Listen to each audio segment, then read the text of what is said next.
Elon মাস্কের পর TikTok কিনে নেয়ার আশা জানিয়েছেন সবার চেনা টিকটক ও ইউটিউবের রাজা মিস্টার বেস্ট। তবে তিনি এবার একা নন, তার সঙ্গে আছে আরও একদল বিনিয়োগকারী। হ্যাঁ, আমি বলছি সেই উদার ও খ্যাতিমান জনপ্রিয় ইউটিউবারের কথা, যাকে চিনি না এমন কোনো পাবলিক পৃথিবীতে নেই। তবে ভিডিওটি শুরু করার আগে আমার একটাই রিকোয়েস্ট, ভিডিওটি ভালো লাগলে চ্যানেলটিকে সাবস্ক্রাইব করবেন এবং ভিডিওটা সম্পূর্ণ দেখবেন আর আমাকে কমেন্ট করবেন। আর এমনি এমনি আপনাদের সময় নষ্ট করবেন না। হ্যাঁ, আমি বলছি মিস্টার বেস্টের কথা। অল্প সময়ের মধ্যে ইউটিউব ও টিকটক জগতে সারা জাগানো চিরচেনা মুখ মিস্টার বেস্ট। মিস্টার বেস্ট নামে পরিচিত এই ইউটিউবারের আসল নাম হচ্ছে জিমি ডোনাল্ডসন। সাম্প্রতিক সময়ে তিনি টিকটক কেনার কথা জানিয়েছেন। তবে আমাদের মতো কিছু পাবলিক আছে যারা প্রথমে এটা বিশ্বাস করেনি। তবে 13ই জানুয়ারি সামাজিক যোগাযোগ মাধ্যম এক্সে তিনি পোস্ট করে বলেন, আচ্ছা ঠিক আছে, টিকটক যাতে নিষিদ্ধ না হয় সেজন্য তিনি এই প্ল্যাটফর্ম কিনে নেবেন।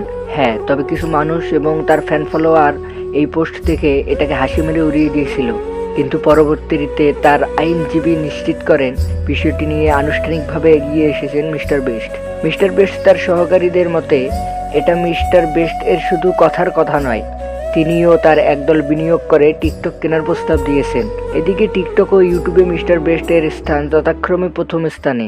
তবে টিকটকের মূল প্রতিষ্ঠান বাইন্যান্সকে মার্কিন প্রেসিডেন্ট ডোনাল্ড ট্রাম্প 75 দিনের সময়সীমা বেঁধে দেয় টিকটক নিষিদ্ধ হবার 12 ঘন্টা পর আবার যুক্তরাষ্ট্রে চালু হয় টিকটক। তবে এর মধ্যে যুক্তরাষ্ট্রে টিকটকের অধিকার ছাড়তে হবে চীন মালিককে।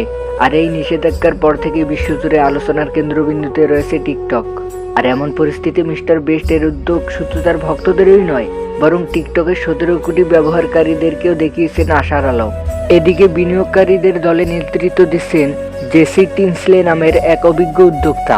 তার মতে তারা এমন একটি সমাধান খুঁজছেন যা টিকটক ব্যবহারকারীদের অভিজ্ঞতা অটুট রাখবে এবং জাতীয় নিরাপত্তা উদ্বেগ দূর করবে। তবে শুধু মিস্টার বেস্টই নন, টিকটক কেনার ইচ্ছা প্রকাশ করেছেন আরও অনেক বড় বড় নাম। ধ্রুবকের এলন মাস্ক থেকে শুরু করে শার্ক ট্যাঙ্কের লরিয়ালি সবাই রয়েছেন এই দৌড়ে। এবং গত সপ্তাহে ব্রিটিশ পত্রিকা দি টাইমসের প্রতিবেদনে বলা হয় মাস্কের কাছে টিকটক বিক্রি করতে গোপন বৈঠক করছেন বিজি। তবে টিকটকের বড় সম্পদ এর লগারিদম, যা প্ল্যাটফর্মের প্রকৃত মূল্য নির্ধারণকে গড়ে তুলেছে অনেক জটিল। তো মিস্টার বেস্ট শেষে একটা কথাই বলেছেন, টিকটক বাঁচানোর দায়িত্ব আমাকে দিন। তবে টিকটক আর থাকবে না এই কথাগুলোকে গুজব বানিয়ে ছড়ায় যারা প্রতিদিন, তাদের পিছন দিয়ে চালিয়ে দিব গরম ডিম।